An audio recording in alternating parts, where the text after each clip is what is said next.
Now, the 2022 NFL season, it's all but over, aside from two teams.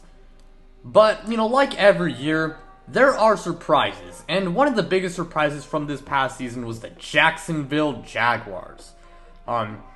This team, they were expected to be extremely mediocre. However, they ended up winning the AFC South, and they also won a playoff game as well. And in today's video, I wanted to go over how the Jaguars were able to surprise so many people this year, why their future is so bright, and then also what they can do to really just improve and be an even better team in 2023. Now, before we do get started though, I do want to say, if you guys end up enjoying this video, hit that like button since it really does help out the channel, and of course subscribe, so you don't miss out on any new videos like this. But without further ado, let's go ahead and let's get this video started. Now, the first guy I do want to talk about is none other than Trevor Lawrence. Trevor Lawrence, we're all aware of just how bad his rookie season was, but to be fair to him, he had Urban Meyer as his head coach, who, to be quite honest, is probably the worst head coach in NFL history. But Trevor Lawrence got an upgrade at head coach, got a much better supporting cast around him, and guess what? Trevor Lawrence really broke out in his second year.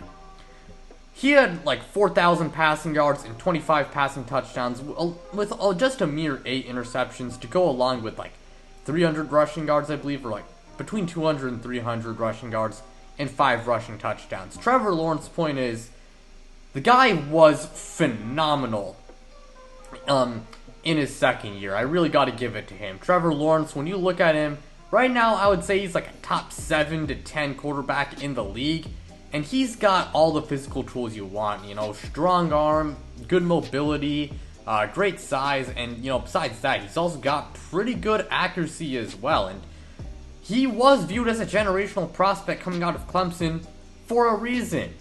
And he really showed that in his second year. He was really looking like that player a lot of people believe that he could be coming out of Clemson. And, when you look at Trevor Lawrence, I think he does actually have that potential to be maybe the best quarterback in the NFL. Now, I know that is no easy feat because Patrick Mahomes exists. However, Trevor Lawrence, I think he does have the potential at the bare minimum to be like a top 3 to 5 quarterback in the league. And, maybe there are some years where he's considered the best quarterback in the league. But yeah, Trevor Lawrence's point is, he was amazing.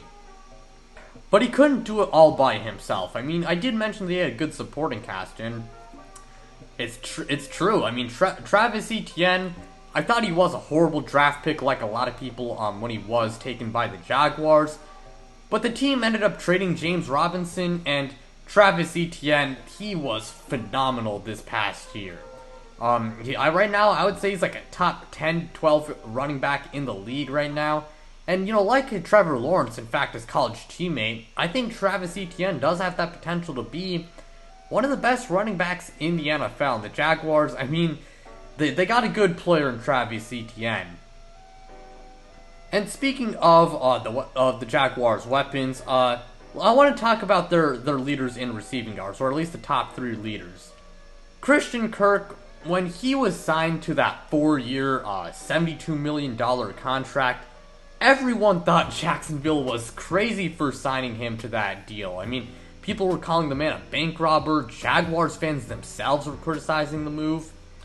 But Christian Kirk, he proved a lot of people wrong this year. He had like over 1,000 yards and 8 touchdowns, and he proved to be a pretty reliable receiver, and honestly like a not too bad of a receiver one. And, while you can't argue that he's still kind of overpaid, you still got to give him a lot of credit for how he played. Christian Kirk was extremely good this past year, and yeah, that's pretty much all I got to say about him. Christian Kirk played very well, and he proved so many people wrong. And the same can be said about Zay Jones, because Zay Jones, he was also signed to a 3-year, $24 million contract, and his situation, it was to a lesser extent, of course, like the contract and how many people were making fun of him. people thought it was a bit of an overpay, but Zay Jones also proved to be a really reliable receiver. He had the best season of his whole NFL career with 824 yards, I believe, and like 4 or 5 touchdowns. He was extremely good for the Jacksonville Jaguars, and he earned a lot of respect this past year, which I mean it's great, man. Zay Jones, again, I got to give him so much credit for how he played. And as I said before, you might as well just say that the top 3 leaders for receiving yards on the Jaguars, I mean, there were guys who proved the world wrong. Evan Ingram, people thought that the guy was just a legit bum heading into this year, but Evan Ingram had a career revival with the Jaguars. He had like 700 yards or so and like 4 or 5 receiving touchdowns, and he did a much better job of holding onto the football and not dropping it. And Evan Ingram, I gotta give it to him. The man really proved the whole NFL world wrong. People thought this man was just a fraud, horrible tight end. But no, I mean, he had a really good rookie season, a really good season this past year. And I think he's going to be a free agent this upcoming offseason. I mean, the Jaguars, I'm sure they want to bring him back. And I'm sure Evan Ingram himself is going to be getting himself a pretty nice payday. And to wrap up the offense, I do want to talk about the offensive line. I don't think it's horrible, but at the same time, like, while there are some good players, you definitely could improve at some spots. So, again, they just got to find a few good offensive linemen and just make sure that offensive line, again, it just has to be a little bit better. Now, it's not just the offense that deserves credit for this turnaround. The Jaguars' defense, they definitely perform kind of well, especially in some aspects of being a good defense. Overall, statistically, they were top 12 as a defensive unit. They were top 12 in run defense, and they were also top 12 in scoring defense as well. Now, they were by no means perfect on that side of the ball, but at the same time, the Jacksonville Jaguars, I mean, they were solid. When you look at that front 7, you got Josh Allen. He's a very good edge rusher in my opinion. Trayvon Walker, the number 1 pick from this past year's NFL draft, or like the 2022 NFL draft. I thought he was a project coming out of Georgia, so I'm not surprised his rookie season wasn't like crazy by any means. But at the same time, I think he has loads of potential. You just got to be patient with him. And both Arden Key and Dewan Smoot are pretty solid players. And to round out that front 7, you got Foye Oluokun, who's one of the best linebackers in the whole league. And Devin Lloyd, I loved him coming out of Utah. He was one of my favorite players in the 2022 NFL draft, and I wanted my Patriots to get him. But Devin Lloyd, after a great start to the season, unfortunately, he did cool off, which I really hated to see. He didn't have a great rookie season, but at the same time, he was just a rookie. Guys struggle when they're rookies sometimes. And, I mean, if you're a Jaguars fan, just give him a little bit of time, and I do believe that he can be a good player. He was highly touted coming out of Utah for a reason. Now, the Jaguars' pass defense was really bad this past year, but that's not to say that they're completely devoid of talent in the secondary. I mean, Tyson Campbell's one of the best cornerbacks in the NFL. Darius Williams, he was solid for the Jaguars. Rayshawn Jenkins, he's coming off a career season with Jacksonville. And Andre Cisco, although he definitely gave up a little bit too many touchdowns in coverage, he definitely took a leap as a player. So, if they can develop some young guys maybe and also get another piece in that secondary, I do think they can be a pretty good passing defense. But besides the players, Doug Peterson is someone who also deserves a lot of credit when it comes to this type of turnaround. When he was hired by the Jaguars, many people thought that they actually kind of screwed up, despite the fact that when he was with the Eagles, he won a Super Bowl with them, and he also did make them a winning team and a playoff team for a few years. But I thought it was a good hire, and I turned out to be correct. Doug Peterson, that man implemented a really good offensive scheme for Trevor Lawrence to thrive in, and he was just a solid head coach, and that's something that Trevor Lawrence really needed, and he gave Trevor Lawrence that, and you saw the results, and Coaching, they may not always get the respect that they deserve, but they do deserve a lot of respect. I mean, coaching can really make or break a team. I mean, look at the Dallas Cowboys, for example.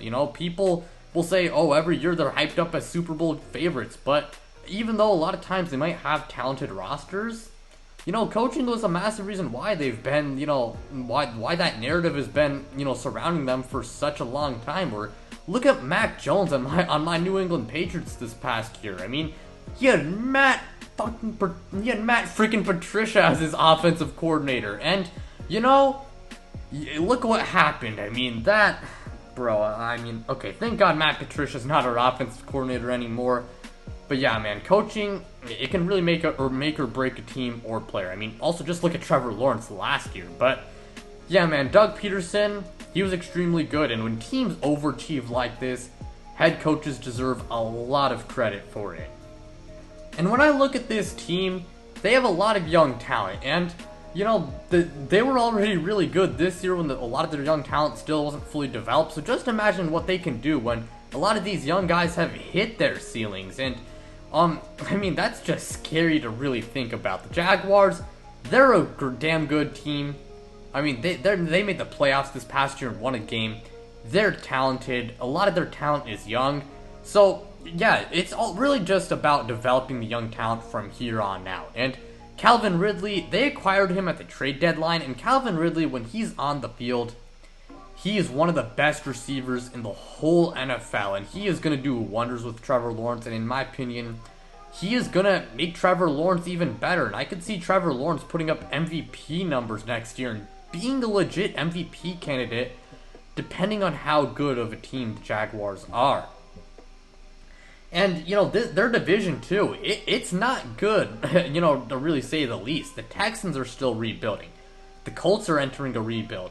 The Titans, I don't think they're ass, but at the same time with the Titans, there definitely are question marks surrounding them. So, this division they have right now, it's not hard to say the least. Now, the Jaguars this offseason will not have a lot of cap space, so they will need to release some guys, and they will need to restructure some contracts just to get under the cap. And, when it comes to their free agency, I'd really just focus on bringing back key guys like Arden Key and Evan Ingram, guys like that. And if they are looking to improve their team, they got to look to the draft as an avenue to improve their team. I would definitely target someone in the secondary like a cornerback to help improve it. I'd also, fortify that offensive line so Trevor Lawrence can stay upright. Besides that, I mean, there's not a lot of weaknesses on that team. I mean, if Evan Ingram does leave in free agency, I would definitely grab yourself a tight end.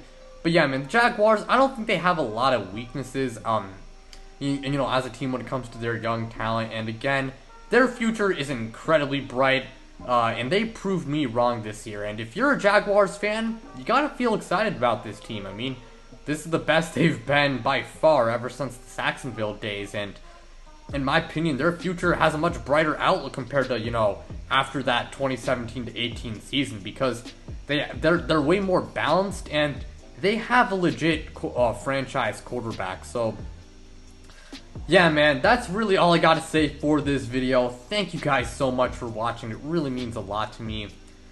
Again, like, subscribe, do all of that stuff, and check me out on social media. Links to my Twitter and Instagram are in the description below. But without further ado, I'm out, you guys.